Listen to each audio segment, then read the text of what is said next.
Ok, muy bien.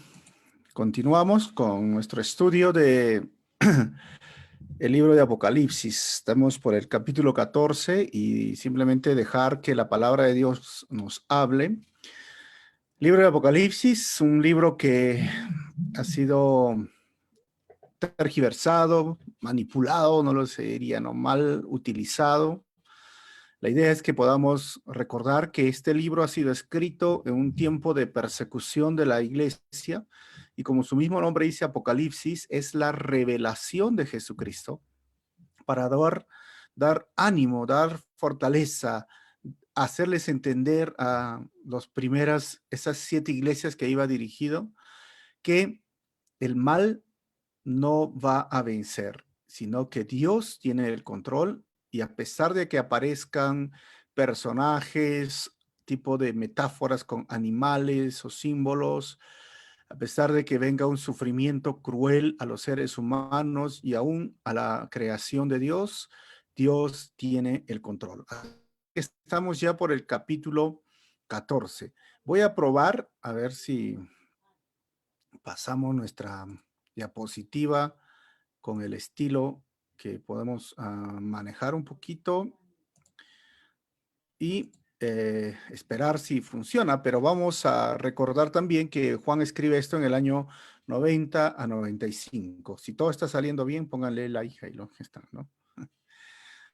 Imágenes de la victoria de Dios y la derrota de la bestia. Esto es lo que nos quiere enseñar el libro de Apocalipsis. Estamos aquí. La cronología del Apocalipsis, hemos hablado que el arrebatamiento, Jesús viene por su iglesia y está en los aires, y la segunda venida de Cristo, que está en amarillo, Él viene a poner los pies a Jerusalén o la tierra, y Él viene por su iglesia. ¿Ok? Entonces, esto es muy importante recordar.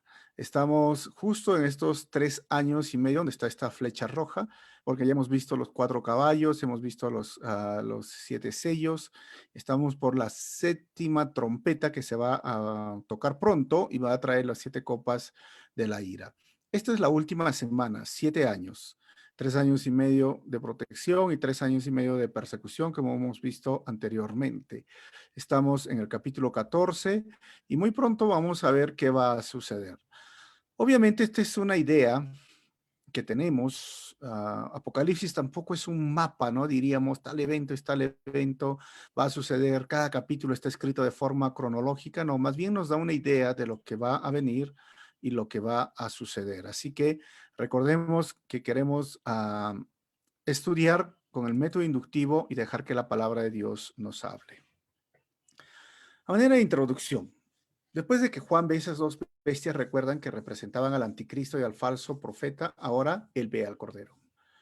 Al Cordero no lo veíamos en escena, recuerden desde el capítulo 5, varias veces se ha nombrado en otros pasajes, y la palabra Cordero, al igual que la usada en ese capítulo 5, es la misma, que significa una cría pequeña, tierna, y una cría tierna de oveja. Así que el Cordero en este capítulo es la representación de aquel que dio su vida por la salvación de muchos, que se llama Cristo Jesús, nuestro Señor.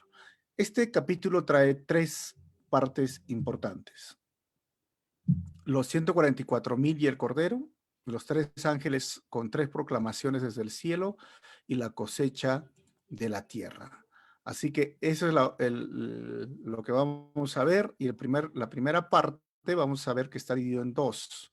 Del 1 al 3, los 144,000 y el Cordero en el monte de Sión, y de la segunda parte, los 144,000 y sus cualidades. Dice el texto: luego vi al Cordero de pie sobre el monte Sión, y con él había 144,000 que tenían el nombre del Cordero y de su Padre escrito en la frente.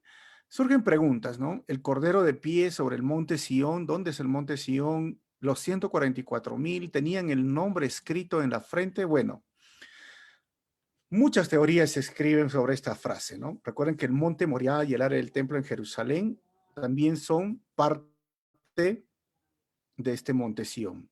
Segundo, se representa, algunos dicen, la Jerusalén celestial, no se sabe, ¿no? Otros se refieren a esos pasajes del Antiguo Testamento que habla de la reunión del pueblo de Dios, probablemente en este lugar, u otros pasajes como vemos el trasfondo del pasaje del Salmos 2, que particularmente en el versículo 6. Pero tiene mucho más. Miren, hoy, si tú vas a Israel, esto es el Monte Sión. Aquí han levantado una iglesia y eso lo puedes ver cuando estés en el tour allá, ¿no? Esto se llama el cenáculo de dormición. Ahí hay una iglesia y se dice que, bueno, tú sabes que son un guardado todo por la Tierra Santa, pensando, ahí exactamente fue donde está el Señor. Al frente, es como hay un tipo, ah, como cañón, torrentera, decimos en nuestro país, ¿no? Un tipo de lloglia, como dicen en la sierra. Al frente se ve lo que es la mezquita que está ahora en Jerusalén, y el templo. Debajo de esta mezquita está la mezquita de la Roca. Ya cuando uno vaya se va a dar cuenta y va a visitar este lugar. Pero hay algo más interesante en todo esto. Cuando dice que vi el monte Sión, aunque puede decir este lugar, la verdad que es el área de las colinas del sureste de Jerusalén que les he enseñado, esa colina donde estaba el templo y que significa más que solamente un punto específico o esa iglesia. Básicamente es toda la ciudad de Jerusalén, incluyendo sus áreas alrededor. Ahora, para los profetas, Sión simbolizaba el lugar donde el Mesías reuniría una gran multitud de redimidos, como dice Isaías 24:23 y Joel 2:32. Ahora, en Hebreos 12:22 al 23, el monte Sión es identificado con la ciudad celestial de Dios. Entonces, estamos entendiendo que puede ser, no es exactamente en ese cenáculo donde se dice que se ha puesto a la iglesia y va a regresar el Señor, no.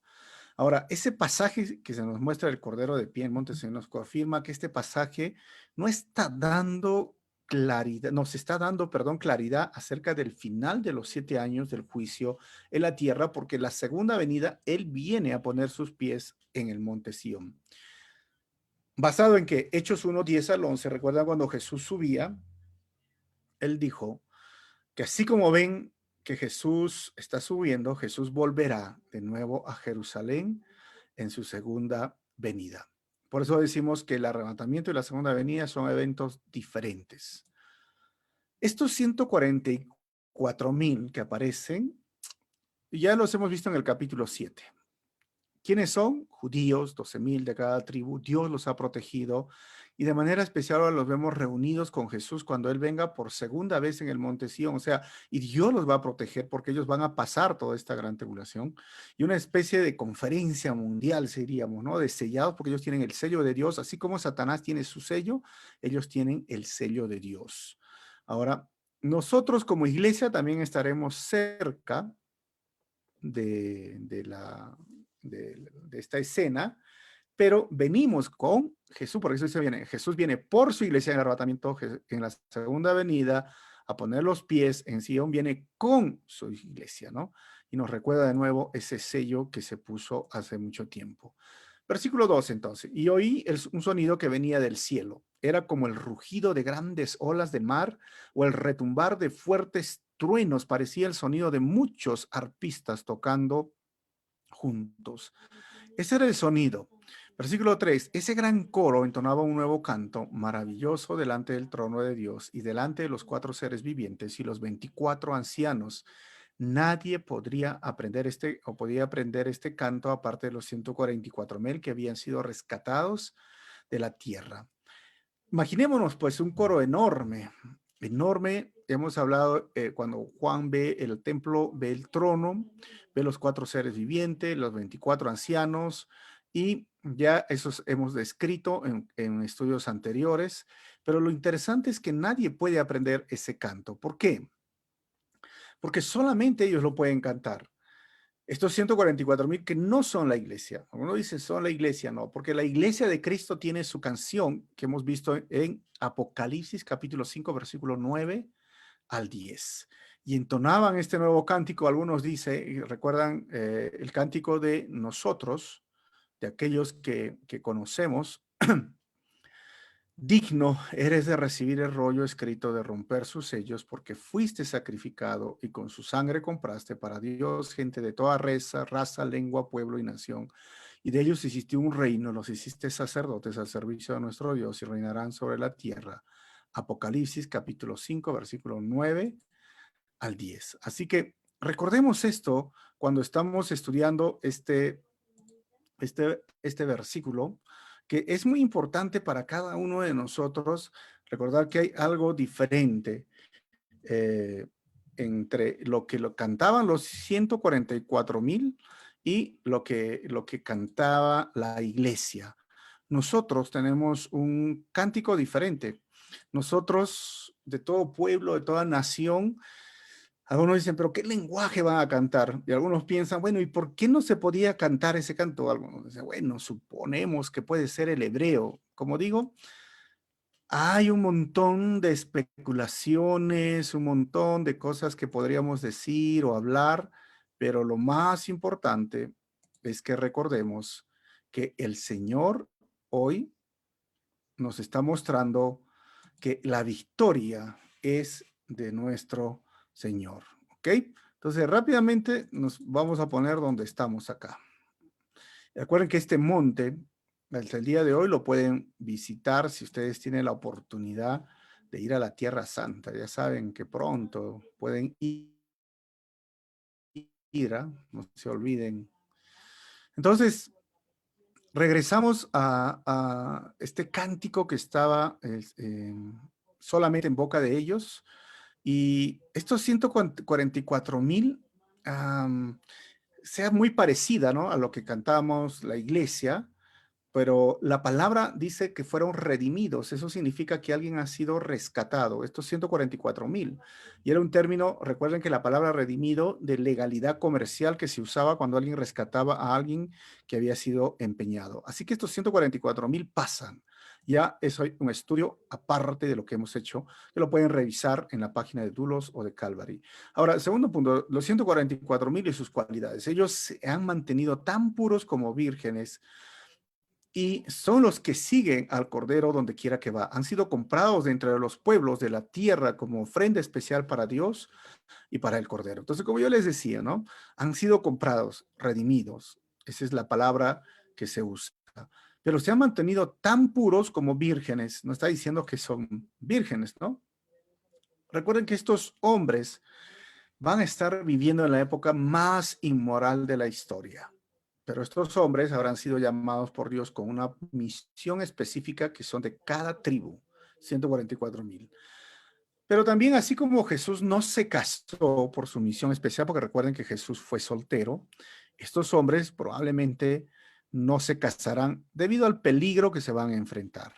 Y otra vuelta, enfatizo, ¿no? Han sido comprados. Eso enfatiza su calidad de perdonados.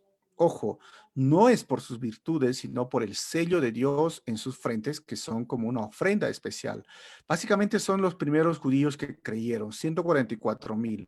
Y luego va a venir toda la nación, como dice Pablo en el capítulo 8 y 9 de Romanos, ¿no? Bueno, versículo 5. No han dicho mentiras y son intachables. Miren las cualidades, ¿no? Se han mantenido una vida pura, han sido apartados, no dicen mentiras, son intachables. ¿Será que el texto quiere decir que no han mentido? Mira, el texto no quiere decir que estas personas no dijeron nunca una mentira en sus vidas. Eso no está diciendo. El texto se refiere a que eran personas veraces, que cuando entendieron su llamado, bueno, no tenían engaño en sus vidas, no trataban de aparentar algo que no eran, no vivían bajo el engaño que será del mundo en esa época, y es básicamente el contraste en el anticristo y el falso profeta, que se mostrarán como algo que no son. En cambio, ellos sí lo van a hacer. O sea, hablan de sus corazones guardados en integridad por Jesús. Yo tengo una pregunta frente a esto, ¿no? Yo estoy caminando en mi vida como alguien intachable delante de Él. Podríamos ponernos a pensar en un momento y decir, pero es que ellos han sido escogidos y han sido sellados, pero también tú has sido escogido, también tú has sido sellado por el Espíritu Santo. Y dirán, no, pero es que puedes poner muchas excusas, pero la verdad es que tú y yo también hemos sido separados. Y el mundo es inmoral, la sociedad es inmoral, o sea, las cosas afuera de nuestra casa, donde tú estás, están viviendo así.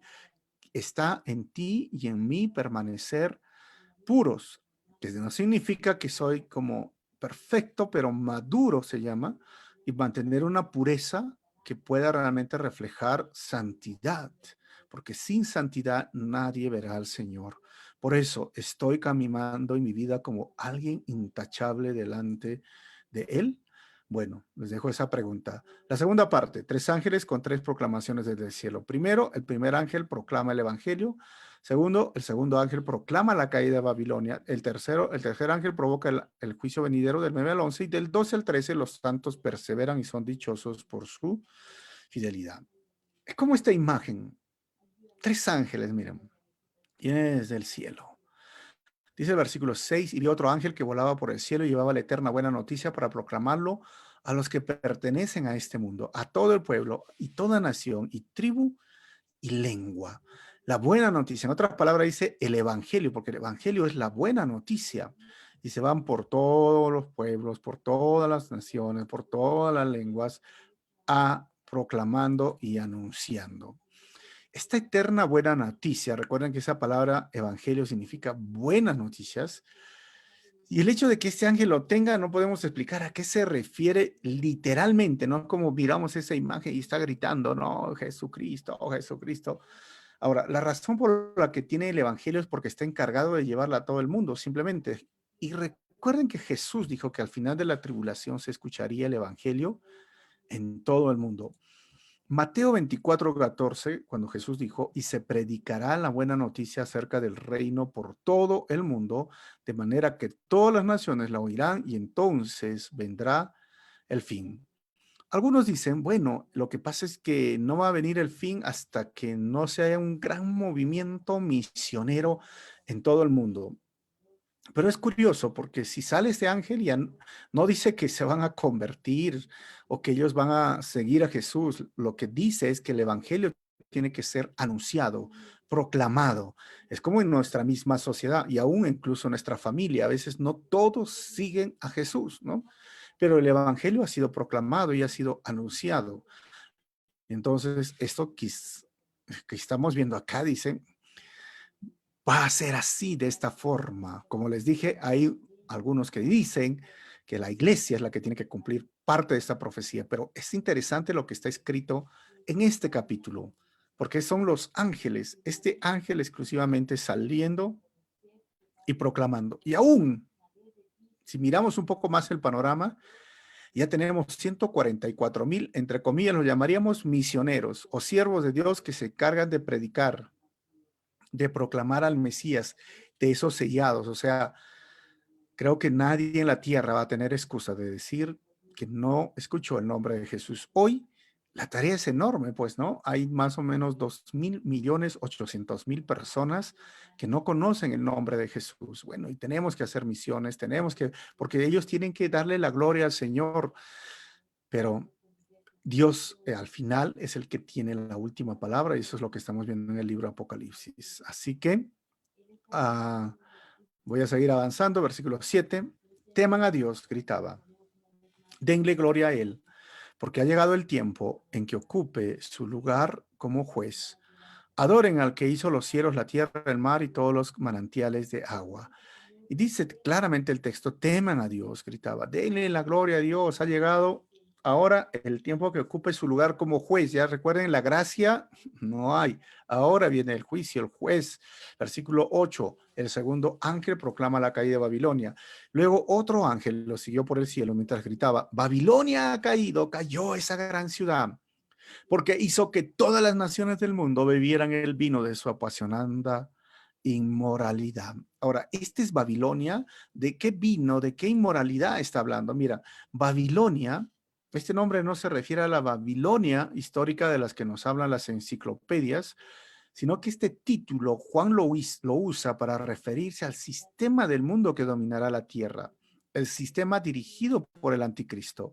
O sea, acerca de esta Babilonia, vamos a ver más adelante en el capítulo 17 y 18, pero la Babilonia siempre se ha conocido como la que indujo la idolatría. Y la idolatría, y hablamos de inmoralidad, siempre ha sido considerado como adulterio espiritual. Antiguamente podrías ver aquí la idolatría en el tiempo de Moisés, que se levantó un becerro con esta toga, ¿cómo se llama? Y hoy día hay idolatría, levantando imágenes de hombres, de mujeres, de santos, de santas, ¿no? Todo eso al final para Dios es adulterio espiritual, es inmoralidad. ¿Y quién fue la Babilonia o el sistema religioso? Pues muchos dicen, bueno, eso tiene que ver con el catolicismo que ha extendido, pero no solo es eso, es el sistema idolátrico que existe en todo el mundo. Miren, vamos a leer en el Antiguo Testamento claramente era inmoralidad. Ezequiel 23, del 1 al 49, solo vamos a agarrar unos cuantos versículos, ¿ok?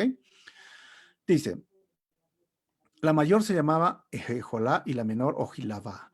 Me uní a ellas y me dieron hijos e hijas. A Jolá representa a Samaria y su hermana a Jolibá a Jerusalén. Y el profeta Ezequiel está dando como una parábola, ¿no?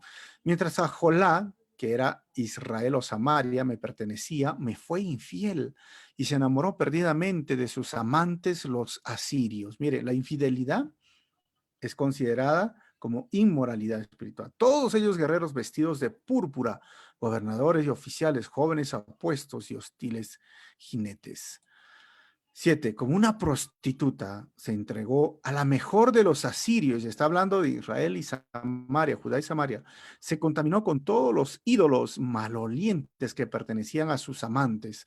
Jamás abandonó la prostitución que había comenzado a practicar en Egipto. ¿Y a qué se refiere? A ese ídolo, a ese becerro que hicieron.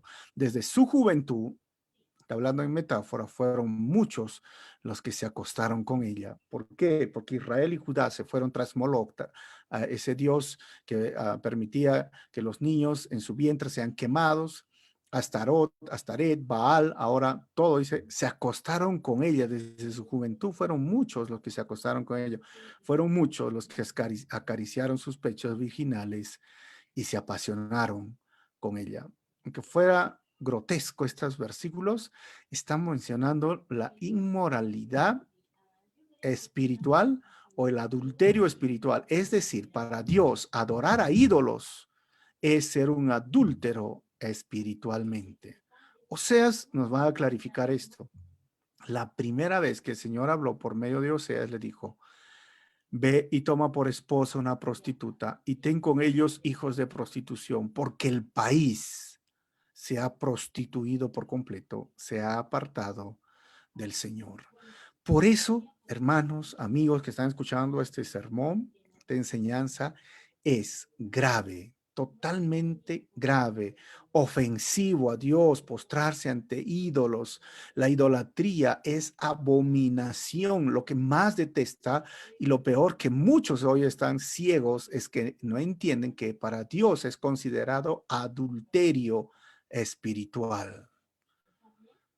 Por eso debemos abrir los ojos. Por eso dice, ha caído la Babilonia. Es como que ese sistema religioso ha caído, que ha llevado, si miramos desde la perspectiva religiosa del catolicismo, ha sido cuando vino Colón, cuando vino los españoles, impusieron el catolicismo acá, y como que Latinoamérica y muchos otros países han sido contaminados, pero no todo el mundo. Por eso digo, es un sistema religioso que puede ser reflejado con la adoración a la madre y al niño.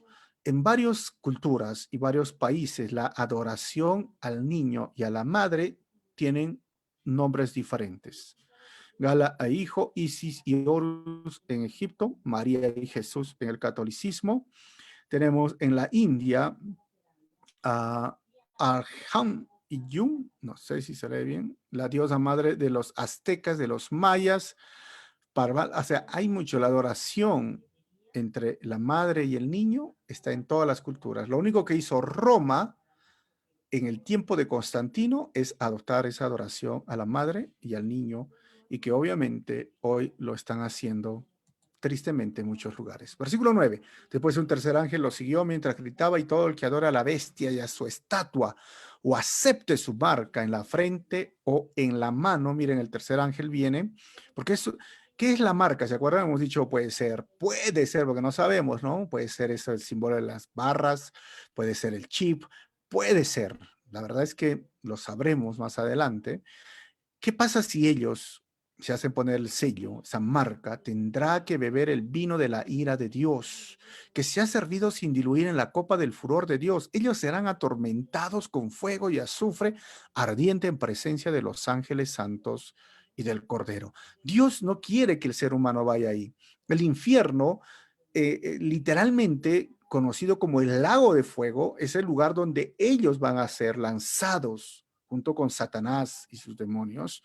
Mientras tanto, los muertos siguen esperando en el Hades, en ese lugar, o el Seol, como les he dicho, que no han conocido al Señor, ellos están ahí, mientras que los hijos de Dios están en el paraíso, pero en la tierra tienen la oportunidad de no hacerse poner el sello de la bestia. Pero si se lo ponen, tendrán que beber el vino de la ira de Dios, que se ha servido sin diluir en la copa del furor de Dios.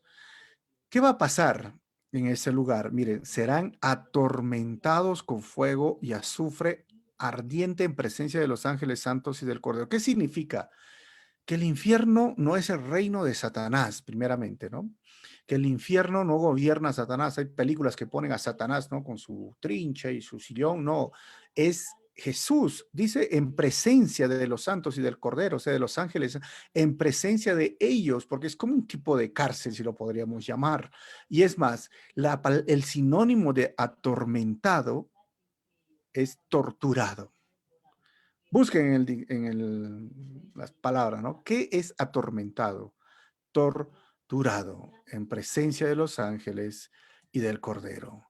Será un lugar de tormento, será un lugar de tortura. ¿Cuánto tiempo? Por los siglos de los siglos. Ese es el lugar donde Dios no quiere que tú vayas, pero si sigues en la idolatría, vas a ir a ese lugar.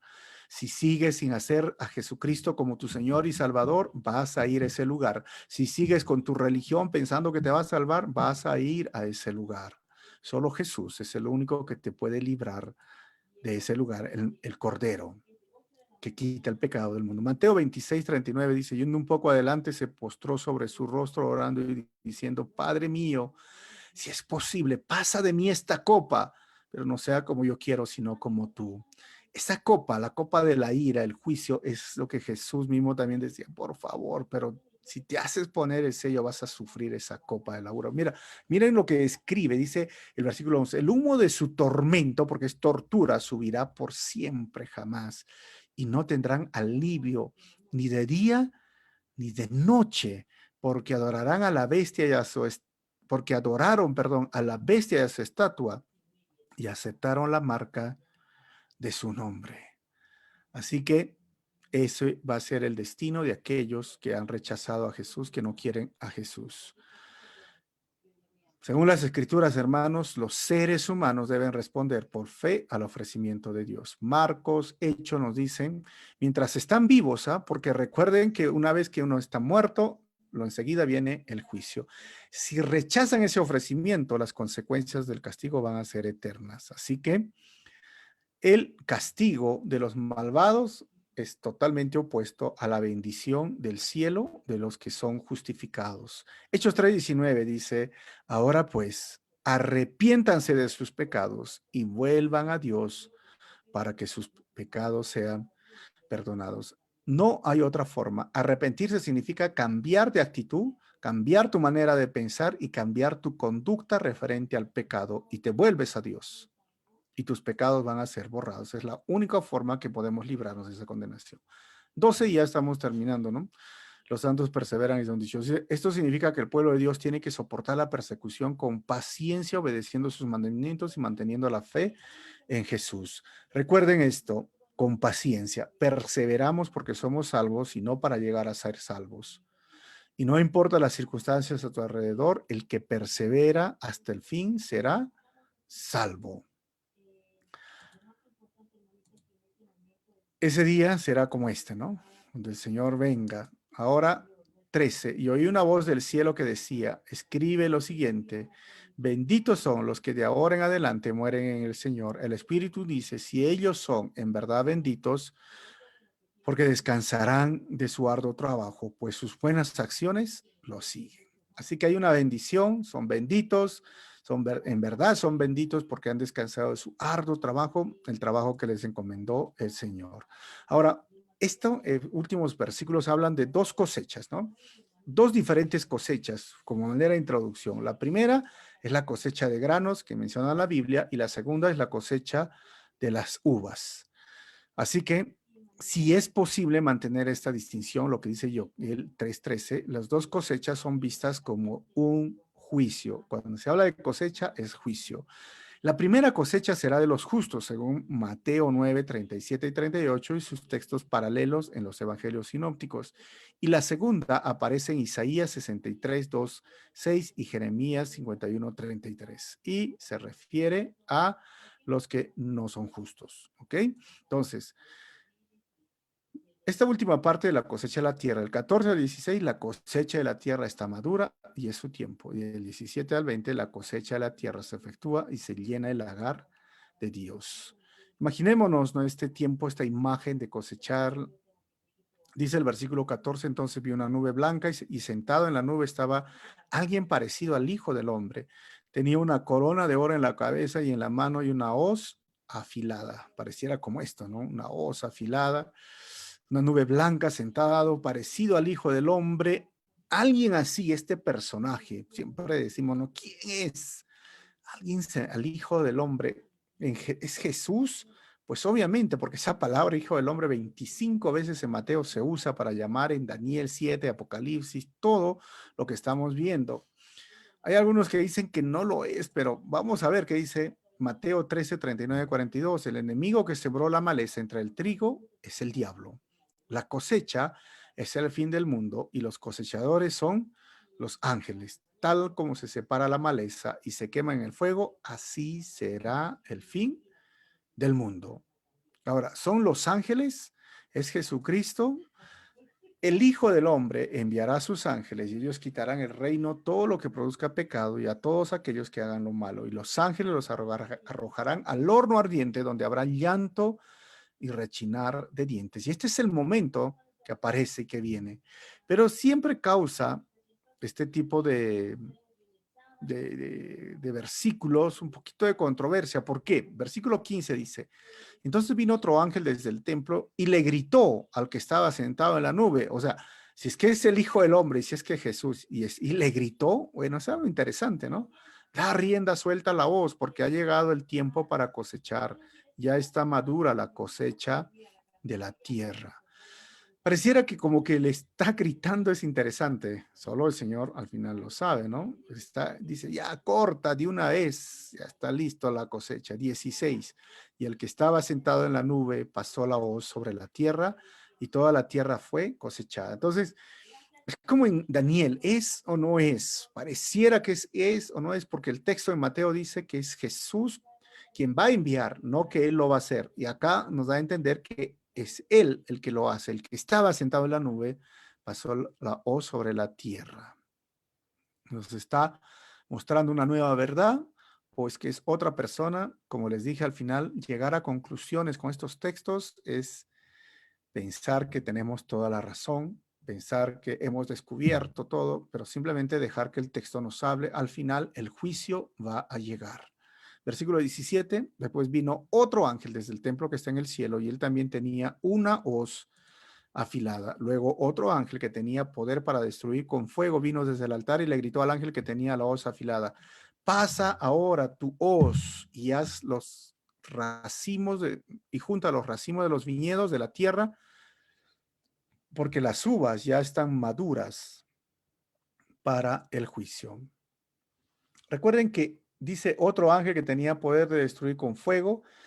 En Apocalipsis hemos visto los ángeles tienen poder sobre el viento, sobre el fuego y sobre el agua. Qué interesante, ¿no? Bueno, algunas de las tradiciones o fábulas judías decían que los ángeles movían el viento, movían el fuego, el agua o los agitaban. Por eso hay varios escritos en el Antiguo y el Nuevo Testamento que dan a entender algunas cositas, pero no hay nada cierto, ¿verdad? Versículo 19. Así que el ángel pasó su voz sobre la tierra y echó las uvas en el gran lagar de la ira de Dios. 20. Las uvas fueron pisadas en el lagar fuera de la ciudad y del lagar brotó un río de sangre de unos 300 kilómetros de largo. y de una altura que llegaba a los frenos de un caballo. No sé si te has parado al costado de un caballo, pero el caballo más grande que tú, ¿no? Entonces imagínate las cantidades de sangre, el lagar. ¿Y qué era? Miren, este será el resultado de la batalla que se describe en los capítulos posteriores, ¿no? O simplemente es una metáfora proveniente del color del jugo de las uvas porque representa siempre la sangre.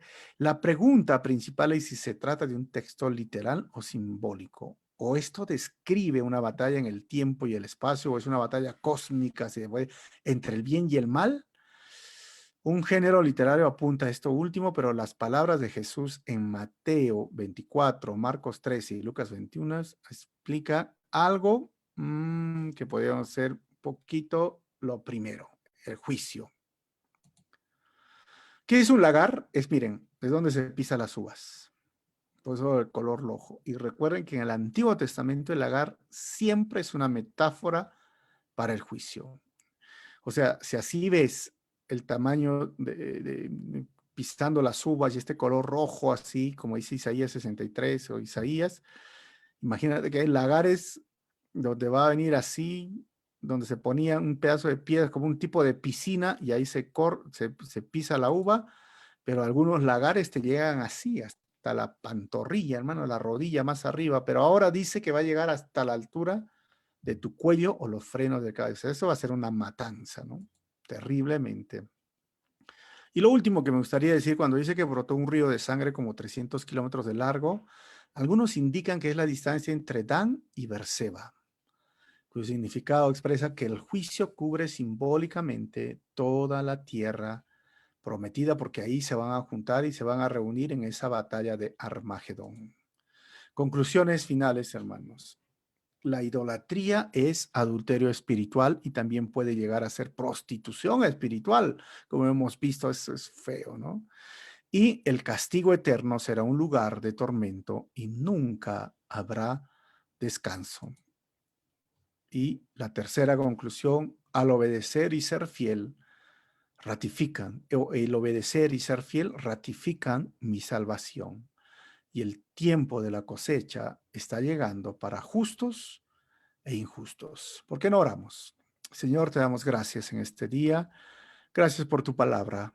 Gracias, Señor, porque tú nos vas a librar de todo esto por tu gracia y misericordia, no porque lo merezcamos, porque tú nos declaras justo en este momento, por tu obra maravillosa en la cruz.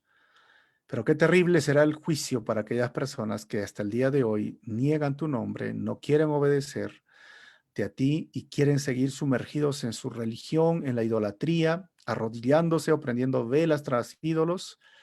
Qué terribles porque no saben ni entienden la verdad. Pero mi oración es para que ellos salgan, Señor, de esa confusión y se vuelvan al único Dios que no habita en templos hechos por manos humanas y al Dios que es espíritu y que debemos de adorarlo en espíritu y en verdad. Gracias, Jesús, en tu nombre oramos así. Amén.